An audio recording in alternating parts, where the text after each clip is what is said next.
I don't like the way I look at the monitor as I'm sitting here making this movie. I look at my lips and the way my mouth moves when I'm talking, and it reminds me of Ted Haggard, who used to be the minister at the mega church in Colorado Springs called New Life Church. Ted was a big evangelist, a big conservative Christian. He would get out there and preach against homosexuality, and then just before the election last November, somebody exposed him as having homosexual relationships, so he had to resign from all his organizations and so forth, and became just a typical fundamentalist Christian hypocrite that I always see out there. But when I look at myself in this monitor as I'm sitting here making this video, I see my face doing some of the same things that Ted did. There seems to be something like tension in the face that's indicating I'm a hypocrite too, maybe. And I don't want to be a hypocrite. I don't like that idea of being a hypocrite. I probably am someplace. I probably am just as dumb and stupid as Ted Haggard and all the other fundamentalist Christians out there who are such hypocrites. But I want people to point that out to me. I want to be confronted. When Ted Haggard was confronted with this truth and the press came after trying to expose him, what did he do? He cut and run and hid away from people. Instead of staying in the church and staying in front of the press and letting people judge him and listening to that criticism and putting himself out and answering the questions honestly and allowing the criticism to be there so that he could learn from it, he ran from the baptism of fire. That's what that is. It's nothing but a baptism of fire. People are firing at you. People are judging you and criticizing you. But I love criticism and I love judgment. That's how I purify myself and make myself better, healthier person. I Googled the title of this video, Judge Me Please, with quotes around it to see what I did up on Google. And I found that more than half the hits I got had the word don't in front of judge me, please. People don't want to be judged. People don't want to be criticized. They're afraid of criticism and judgment. Why? Why are we afraid of it? It's only words. The words can't harm us. It's our reactions to the words that cause us harm. People are afraid of themselves and their reactions to what people say to them. That's why we're afraid to listen to other people, and more importantly, we're afraid to be honest ourselves because we're afraid of how people will react to what we say, and then we're afraid of our reactions to their reactions. But I'm no longer afraid of that. I saw that that was my process. I saw that was going on, and I learned to relax and not react to what people say to me. I started this years ago. I started going to organizational meetings like the Don Birch Society, which is a far, far right-wing conservative group of people. And I would go and just sit and listen to what these people have to say. And of course, I got really upset, and it would take me weeks before my mind would calm down from it in the beginning. And then I would go to something like a Communist Party meeting. Or eventually I would start going to fundamentalist Christian churches and just listen to what they had to say. And I realized later that what I was doing was just meditating in this presence of these words and concepts and ideas and learning to relax around them. And after I could go and listen to anybody speak about anything, I could go to a Ku Klux Klan meeting if I wanted to, or the most fundamentalist, hateful religious people, or anti-something that I identify with. But I would meditate, relax, so I wouldn't beat myself up around whatever they had to say. And then it came time to go to the next step. I would start getting up and saying things and questioning people and talking about them and questioning people who are speaking. And then, of course, I got a lot of feedback and lots of feedback. And that's what I want. We're afraid of hearing anything that's going to be outside of a little narrow boxes that our minds are in.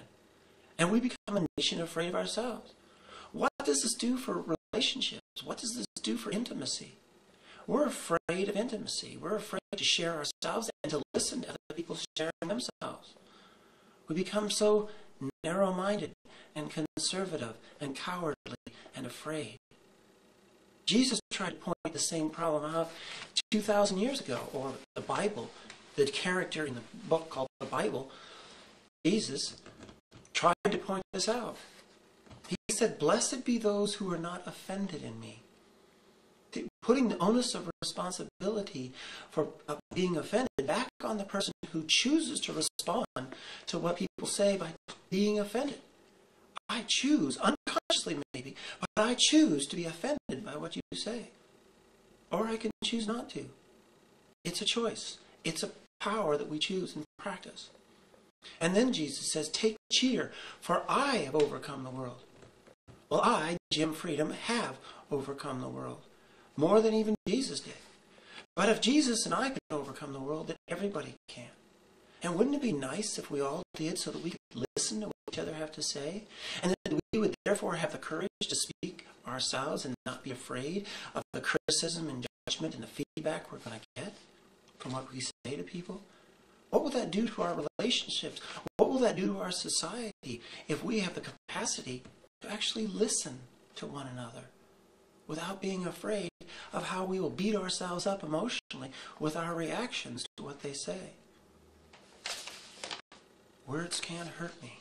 Only my reactions to the words can cause me harm. That's like a mantra that I chant to myself when I'm hearing somebody confronting me or judging me or criticizing me. I just keep reminding myself, there's nothing they can say that can hurt me. And I just watch myself and my reactions. I watch my body and say, how am I reacting? How am I beating myself up? Maybe there's some truth in what they're saying. Maybe there's some benefit. And maybe they're just going off because they themselves are beating themselves up. Well, then I can have compassion for them and help encourage them to vent and get the pain that they're holding in themselves off of their chest. I'm watching the monitor here as I speak. And you know, I don't know, I really don't like the way I look when I'm talking. And you know, that's what I find is our worst, that we are our own worst enemy. We judge ourselves the worst. That's what they say, the judgment of God. You know, the Christians talk about, what about the judgment of God? Well, as Jesus said, ye are gods. That we are all gods, that we judge ourselves. And Jesus tried to point out that he was God. He was the one who was making that, passing that judgment. He was part of that.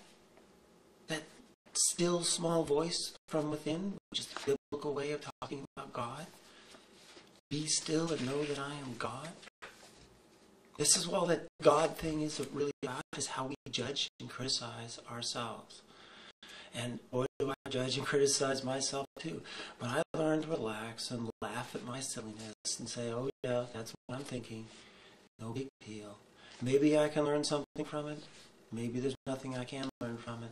I don't sweat the small stuff. And it's all small stuff. I think it would be nice if we all could be open to one another. And it takes practice, being open to listening to what people have to say, particularly people who have challenging ideas and concepts, things that are outside the box.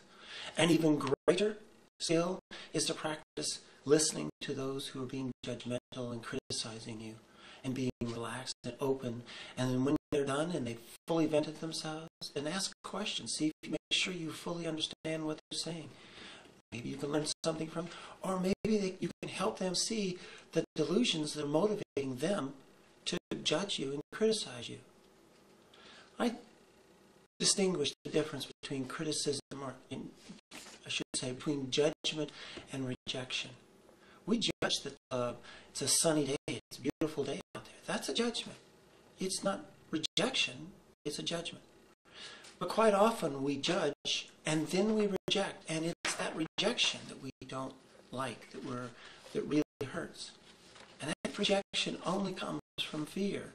Fear is not love. Love drives out fear. This with others. If you like these ideas, share them with other people. Share this video.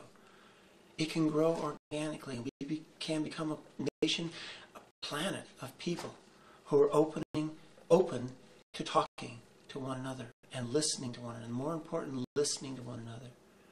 We will never be free to speak our truth until we're overcome our fear of our reactions to what people say back to us. Thank you for